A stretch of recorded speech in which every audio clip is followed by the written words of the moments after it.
Friday, October 23rd, and you're watching The Great Lost Rewatch. Today we're discussing House of the Rising Sun.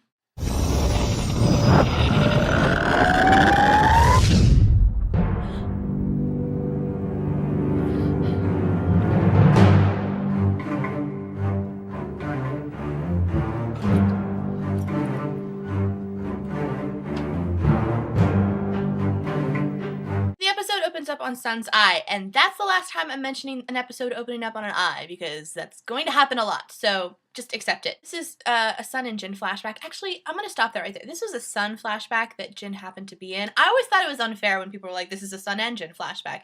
They're two separate characters. Let's treat them as such. If we decide to take votes on what characters have changed the most, when I say changed the most, I mean our perception of them switches the most because they turn out to be not the people that we thought they were.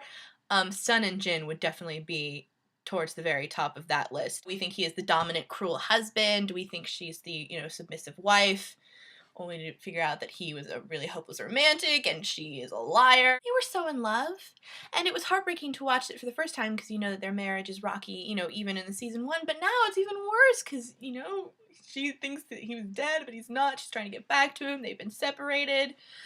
I hope that when all is said and done in the series, Sun and Jin are together. If not, that will be very, very sad. Do not make Jin angry. You would not like him when he's angry. When Saeed put the handcuff on Jin, I was thinking, poor Jin, you do not know how long you are going to have that handcuff on you. I never noticed this before, but the part where Sun is standing by Jin when he's handcuffed to part of the plane or whatever, she's pointing to Jin's wrist when she's trying to explain the reason he attacked was the watch, but we all thought it was the handcuff thing. It turns out Sun speaks English. That's fun. Since I've been watching all the episodes for the rewatch, I've noticed that sometimes the camera likes to linger an extra second or so on Sun, and at the time, I just kind of shook it off, because I wasn't trained like I am now to notice those kind of small details that could be clues, but it makes sense now. They were just, subtly letting us know that she understands what everyone is saying. Jack and Kate are getting ready to trek to the caves to get water. Kate is helping Jack put on, his backpack or whatever, and she's, hovering over him, and I was just like, geez, Jack and Kate, get a room. The caves! Do you remember the caves? Remember when we thought the caves were a great shelter before we realized that there was basically a suburb on the island? Jack tells Charlie to go look through the wreckage, keep an eye out for drugs. Charlie's a great one to keep out an eye for drugs. Oh my god, the bees. I too have an irrational fear of bees. Actually, I have an irrational fear of all insects, but bees are high up there because they can, actually hurt you. I still was watching that scene oh. I love when Charlie hands Kate her shirt back and she says, "It was full of bees." I'd have thought C's, actually. Sorry. Now we come to the huge mystery of not only this episode, but ever since then. Our very own Adam and Eve.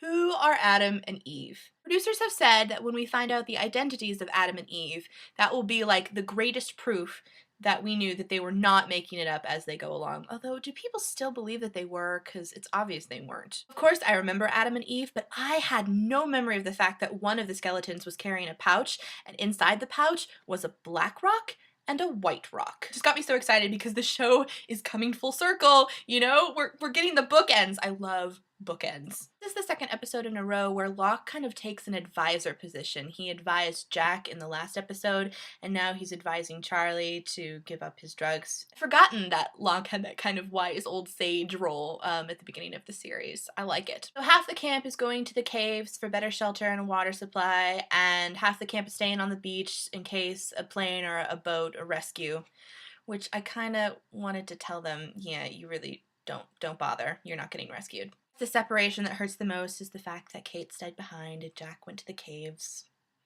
because already we're rooting for them as a couple. Nothing says heartache and loneliness quite like Willie Nelson. That's where we're going to leave it today, with people wondering if they're sure they're where they want to be. Liz, you're a Charlie fan, so I'm sure you're really excited to cover them off tomorrow, so I'll see you then.